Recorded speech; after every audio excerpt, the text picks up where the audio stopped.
ជាអ្នកទេសចរកំរបានមកជួបអូនធម្មជាតិស្អាតផ្លូវល្អបវរភ្ជាប់ឲ្យស្គាល់ស្ងួនកណ្ដាលទ្រូងព្រៃ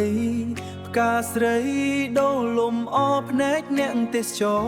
ទាំងបងទាំងគេលងអស់សម្រស់ល្អឯសំដីផ្អែមស្រទន់មានមុនស្នេហ៍ម្លេះទេណហើយចារិកអូននាងសែនល្អស្មោះសរទន់ភ្លន់ក្នុងចិត្តតួហត់យ៉ាងណាក៏ស្រស់ថ្លានឹងភ្នែកមានមុនបុផាស្រស់ស្រទន់អ្នកស្រុកថ្មបាំងអូនគឺជាផ្កាបុផាតំបន់អារ៉ែងបងនេះខ្លាចក្រែងក្នុងចិត្តចំបែងអូនបានទៅគេបុផាតែមួយបងនៅតែព្រួយតែពៅទេវតាសូមជួយចែកជើជាគូអីលើក្នុងគ្រានេះម្ដងជាគូអីលើក្នុងគ្រានេះម្ដងសូមប្រណីដល់អ្នកទេសចរអភ័ព្វបងផង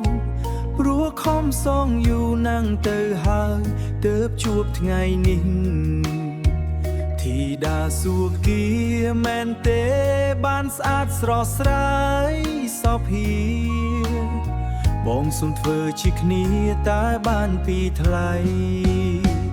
អូនគឺជាផ្កាបុផាតំបន់អារ៉ែងបងនេះខ្លាចក្រែងក្នុងចិត្តចំបែងអូនបានទៅគេបុផាតែមួយបងនៅតែព្រួយតែពៅទេវតាសូមជួយចែកជើជាគូអីលើក្នុងគ្រានេះម្ដងជាគូអីលើក្នុងគ្រានេះម្ដងអូនស្រស់ស្អាតសភាបុផាអារ៉ែ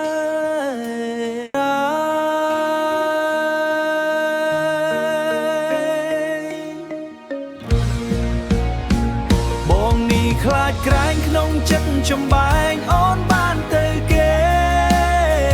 បុផាតែមួយបងនៅតែព្រួយតែពៅទេវតាសូមជួយចែកជើជាគូអីលើក្នុងគ្រានេះម្ដងជាគូអីលើក្នុងគ្រានេះម្ដងអូនស្អាតសោភាបុផាអារ៉ែ